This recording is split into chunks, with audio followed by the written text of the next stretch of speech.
নজর রাখতেই হচ্ছে, কারণ 6 মাস পর দেশান্তরের সব মুক্তি। অবশেষে বাংলাদেশ থেকে দেশে ফিরলেন অন্তঃসত্ত্বা সোনালী খাতুন। গতকাল সন্ধ্যায় মালদা সীমান্ত দিয়ে ভারতে ঢুকলেন অন্তঃসত্ত্বা সোনালী ও তার ছেলে। বাংলাদেশে এখনো আটকে রয়েছে সোনালীর স্বামী সহ বাকি 4 জন।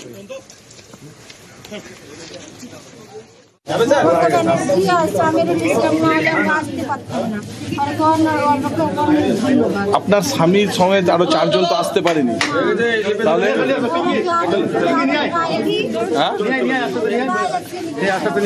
তাহলে কি বলা হয়েছে?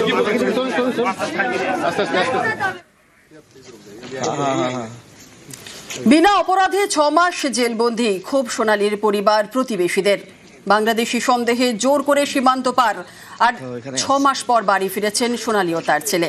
সরাসরি আমরা কথা বলবো, আমাদের প্রতিনিধি অক্ষয় দিবর রয়েছে, চলে যাব অক্ষয়ের কাছে। অক্ষয়, 6 মাস পর বাড়ি ফিরছেন সোনালী এবং তার ছেলে, এই ক্ষতির দায় কে নেবে? পরিবারের যারা রয়েছেন বা প্রতিবেশীরা যারা রয়েছেন কি বলছেন?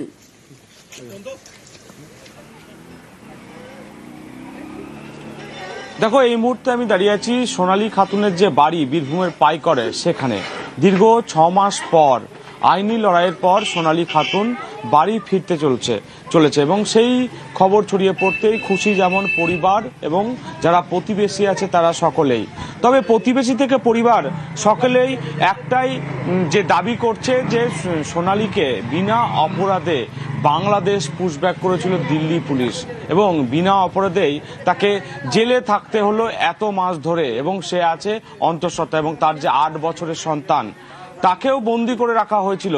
এবং এই যে দুজনের বা বাকি যারা এখনো আটকে আছে তাদের যে ক্ষতি হলো, এই ক্ষতিপূরণ দেবে কে? এবং এই নিয়েই প্রশ্ন তুলছে পরিবার থেকে শুরু করে যারা প্রতিবেশী আছে সকলেই। তার কারণ প্রায় ছোট থেকেই অনেকে এই সোনালী খাতুনকে এই পাইকরের যে বাড়ি, এই বাড়িতেই বড় হতে দেখেছে এবং হঠাৎ করেই তারা মাস 6 আগে জানতে পারছেন যে দিল্লি পুলিশ তাদের বাংলাদেশি সন্দেহে পুশব্যাক করেছে এবং তারপরে দিল্লি পুলিশের ভূমিকা নিয়ে প্রশ্ন ওঠে এবং দীর্ঘদিন থেকে যে আইনি লড়াই চলছিল এবং সেই আইনি লড়াইয়ের পর গতকাল দেশের মাটিতে পা দিয়েছে সোনালী এবং আজকে বাড়ি আসার সম্ভাবনা আছে। এই বাড়িতে গতকাল রাত্রেবেলাতেই তার বাবা এবং এক প্রতিবেশী মালদা গেছেন এবং আজকে এই বাড়িতে আসবে তেমনটাই আমরা জানতে পারছি। তবে এই যে এখনো পর্যন্ত যে এতদিন বাংলাদেশে কাটাতে হলো তাকে এই বিনা অপরাধে, সেই নিয়েই প্রশ্ন তুলছে পরিবারের যারা সদস্য আছে তারা এবং যারা প্রতিবেশী আছে সকলেই তারা।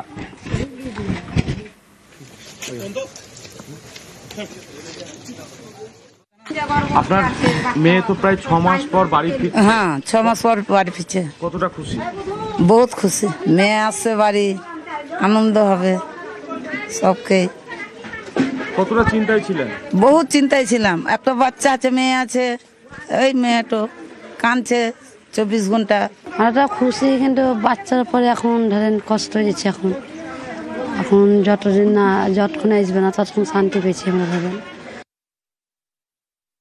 আজকে খুবই খুশি লাগছে, খুবই আনন্দ লাগছে। সোনালী নিজের বাড়িতে ফিরছে, নিজের গ্রামে ফিরছে, খুবই খুশি লাগছে। কিন্তু এই যে 6 মাস ধরে বেকার থাকলো, একটা মানে কোনো কিছু অপরাধ না করে যে শাস্তি করে খাটলো, ধরেন জেলে থাকলো এতদিন, ছেলে পেলে পড়াশোনা সমস্ত কিছু গেল। একটা ছেলে আছে এবং পেটে একটা বাচ্চা আছে, তার কোনো এখনো অবধি কোনো ট্রিটমেন্ট হয়নি, তার প্রায় 9 মাস কাছে গেল। তো এটা তো খারাপ। আসছে ঠিক আছে, কিন্তু এতদিন পর কোনো অপরাধ ছাড়াই শাস্তি খাটলো, তার বিচার কে দেবে? আজকে কি বাড়ি ফিরছেন সোনালী খাতুন? কারণ মালদা মেডিকেলে ভর্তি রয়েছেন অন্তঃসত্ত্বা সোনালী। ট্রমা কেয়ার সেন্টারে চিকিৎসাধীন মা এবং ছেলে। কেমন আছেন সোনালী এবং তার ছেলে জানবো। আমাদের সঙ্গে রয়েছেন আমাদের প্রতিনিধি লিপেশ। সরাসরি চলে যাব লিপেশের কাছে।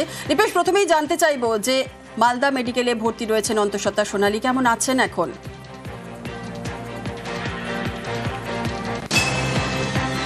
দেখো, গতকাল রাত্রে মালদা মেডিকেল কলেজ হাসপাতালে ভর্তি করা হয় সোনালীকে এবং সোনালীকে ভর্তি করে প্রথমে মাতৃমা বিভাগে নিয়ে যাওয়া হয়। মাতৃমাতে তার পরীক্ষা নিরীক্ষা চলে, সেখানে দেখা যায় তার শরীরে রক্তর পরিমাণটা খুব কম আছে। সেই মতন তাকে কয়েকটি ইনজেকশন দেওয়া হয়, আয়রন যে ইনজেকশন সেগুলো দেওয়া হয়। আমরা এমএসভিপির সঙ্গে এবং আমাদের সিএমও সাহেবের সঙ্গে কথা বলে জানতে পারি এবং প্রায় ঘন্টা খানেক ধরে তার পরীক্ষা নিরীক্ষা চলে। বলা হয় কালকে পর্যন্ত বলা হয়েছে যে সোনালী সে বাড়ি যেতে পারবে এবং সে এখন রওনাও হতে পারবে, কিন্তু তাকে আজ গতকাল রাতে রাখা হয়েছে। গতকাল রাতে মালদা মেডিকেল কলেজের ট্রমা কেয়ার সেন্টারে তার জন্য বিশেষভাবে একটা কেবিনের ব্যবস্থা করা হয় এবং কেবিনে তাকে এবং তার ছেলেকে সেখানে রাখা হয়।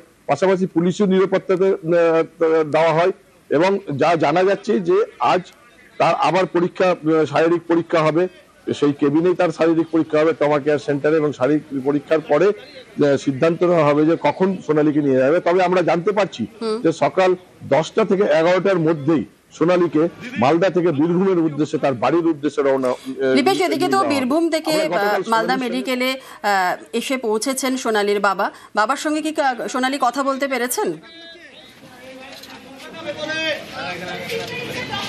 দেখো, এখনো পর্যন্ত তারা মালদা এসেছে, তার সোনালীর বাবা এবং এক প্রতিবেশী মালদা এসেছে। গতকাল গভীর রাতে তারা মালদা এসেছে। এখনো পর্যন্ত তারা মালদা মেডিকেল কলেজ হাসপাতালে এসে পৌঁছায়নি। তারা কোনো একটি বেসরকারি হোটেলে আছেন এবং কিছু যারা জানা যাচ্ছে, আমি তাদেরকে ফোনে যোগাযোগ করার চেষ্টা করেছি, তারা বলছে কিছুক্ষণ পরে তারা মালদা মেডিকেল কলেজ হাসপাতালে আসবে। বেশ, ধন্যবাদ। মেডিকেল কলেজে গাইনোকোলজিস্ট স্পেশালিস্টরা দেখছেন, পেডিয়াট্রিশিয়ানরা দেখছেন। তিনি গর্ভবতী, সুস্থ আছেন, তার বাচ্চাও সুস্থ আছে। শরীরে একটুখানি রক্ত কম আছে, তো সেটার একটা চিকিৎসা একেবারে এখানকার গাইনোকোলজিস্টরা দিচ্ছেন। গাইনোকোলজিস্টরা ডিসিশন নেবেন ওনার কিরকম প্রোগ্রেস থাকছে সেটার উপর। বাচ্চাটাও সুস্থ আছে, বাচ্চাটার এমনি কোনো সমস্যা নেই। 6 মাস পর মুক্তি ঘরের মেয়ের ঘরে ফেরা। বাংলাদেশ থেকে ভারতে ফিরলেন অন্তঃসত্ত্বা সোনালী খাতুন। মালদার মহদীপুর সীমান্ত দিয়ে ভারতে ঢোকেন সোনালী ও তাঁর ছেলে। তবে তাঁর স্বামী সহ আরো 4 জন এখনো বাংলাদেশে। তারা কবে দেশে ফিরবেন এ নিয়ে ধোঁয়াশা।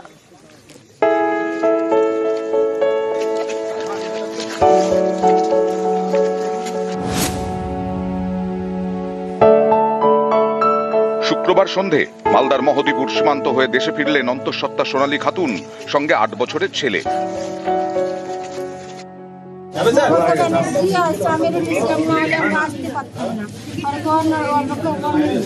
আপনার স্বামীর সমেত আরো 4 জন তো আসতে পারেনি, তাহলে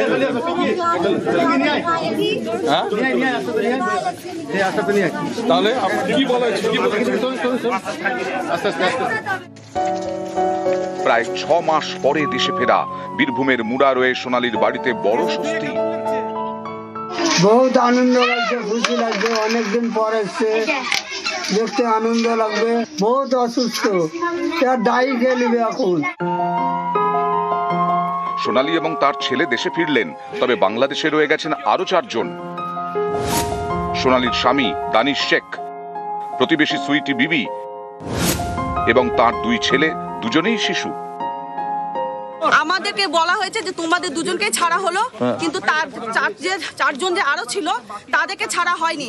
আমি ইন্ডিয়ান ডেপুটি হাই কমিশনারকে জিজ্ঞেস করলাম যে তাদের কখন ছাড়া হবে, কালকে পরশু কখন ছাড়া হবে সদুত্তর। তিনি কোনো সদুত্তর না দিয়ে পালিয়ে গেলেন। তারা ইন্ডিয়ান যখন প্রমাণ হলো, তাহলে একই ফ্যামিলির বাকি 4 জন কেন প্রমাণিত হলো না? সে ভারতীয় বা বাঙালি বা বীরভূমবাসী কেন প্রমাণিত হলো না? মুরারোয়ের 2 নম্বর ব্লকের পাইকরের বাসিন্দা সোনালী খাতুন দিল্লির রোহিণীতে পরিযায়ী শ্রমিকের কাজ করতেন। সেখানে বাংলাদেশি সন্দেহে দিল্লি পুলিশ অন্তঃসত্ত্বা সোনালীকে আটক করে। অভিযোগ, 26শে জুন সোনালী তার ছেলে ও স্বামী সহ 6 জনকে জোর করে পাঠিয়ে দেওয়া হয় বাংলাদেশে। এ নিয়ে জলগড়ায় কলকাতা হাইকোর্টে, সেখান থেকে সুপ্রিম কোর্ট। এদিকে 1 ডিসেম্বর বাংলাদেশের আদালত জামিন দেয় সোনালীদের। সেদিনই জেল থেকে মুক্তি পান সোনালীরা, কিন্তু তারপরেও দেশে ফিরতে পারেননি। শেষমেশ দেশে ফেরা। শুক্রবার সন্ধে ছেলেকে সঙ্গে নিয়ে দেশে ফিরলেন অন্তঃসত্ত্বা সোনালী খাতুন। সোনালীর স্বামী সহ বাকি 4 জন কবে দেশে ফিরবেন এ নিয়ে ধোঁয়াশা। যেখানে রাষ্ট্র তার নিজের নাগরিককে বাইরে পাঠিয়ে দিচ্ছে, পুশব্যাক করে মেরে পাঠিয়ে দিয়েছে, এবং মানে যে প্রেগনেন্টও ছিল তার প্রতি কোনো সিম্প্যাথি নেই। ওরা পুরো শক্তি দিয়ে বিজেপি শাসিত কেন্দ্র সরকার বারবার চেষ্টা করেছিল যে কিভাবে ওদেরকে না আনানো যায়। এটা আপামর বাঙালি যারা সবাই ওদের পাশে ছিল, তাদের প্রত্যেককে আমি ধন্যবাদ জানাচ্ছি। এখনো 4 জন বাকি আছে, তাদের আবার নেক্সট হিয়ারিং আছে 12 তারিখ। আশা করছি তারাও 12 তারিখের আগে আবার ফিরে আসবে দেশে। নিউজ 18 বাংলা।